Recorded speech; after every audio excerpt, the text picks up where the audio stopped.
अब धेरै भयो गाउँमै बसेको। साथीहरू सबै विदेशतिर गएर कमाइरहेका छन्। म पनि जानुपर्छ अब त।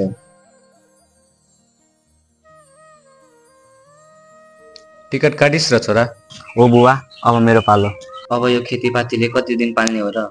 गाउँ त छोड्न सजिलै छ छोरा, तर मन पनि उतै जान्छ साथमा। पर्खन, केही देखाउनु थियो। बुवा, अब म पर्खिन सक्दिनँ। ओए अमित, कता हिँडेको? म त लागे यार। होइन, कहाँ जान लागेको भन्छौ? विदेश जान लाग्यो यार। विदेश जान्ला रे? यार म त जान्छु। जिन्दगी सजिलो छैन नि यार त्यहाँ त। किन नि? मैले त्यहाँ 4 पटक जागिर छोडे। सुत्न पाइया छैन एकचोटि पनि। खाली दुःख मात्रै हो यार। तर तैँले टन्न पैसा कमाइरहेछस् नि। कहाँ कमाउनु यार? कमाएको जति त सबै उपचारमा खर्च भइहाल्यो। धौ धौ घर पुगे। अब त नेपाल नै स्वर्ग लाग्छ यार।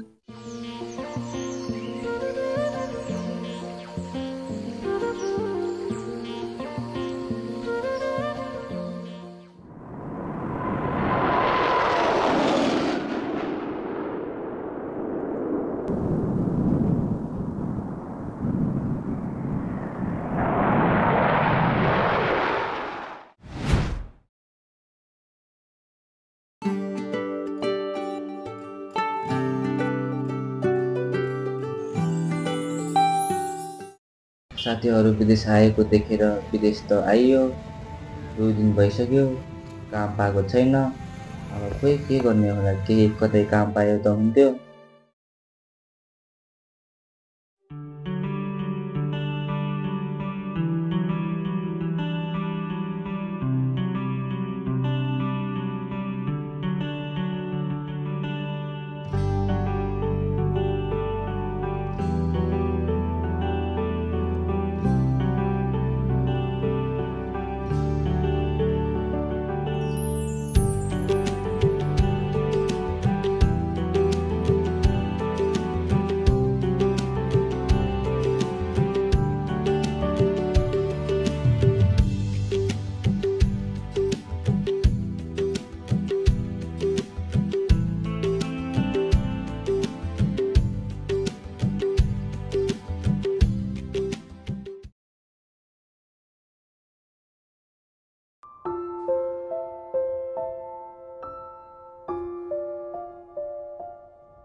विदेश भनेको त यति नराम्रो ठाउँ रहेछ। यति काम खोज्दा पनि काम पाएन। अब खै के गर्ने होला, कहाँ जाने होला। यहाँ आएर गल्ती गरेछु। योभन्दा त देशमै बसेर केही गरेको भए हुन्थ्यो। अब यहाँ बसेर केही हुनेवाला छैन। अब घर फर्किनुपर्छ मैले।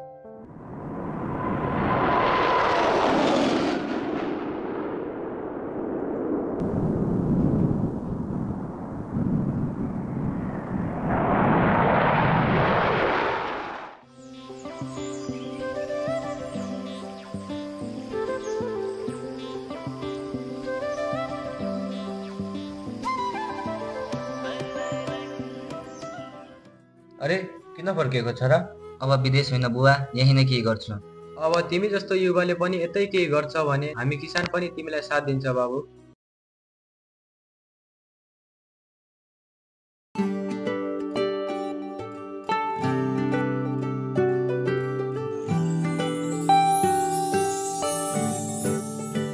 जीवन यही छ, यही मर्छु भने पनि म सन्तुष्टि हुनेछु।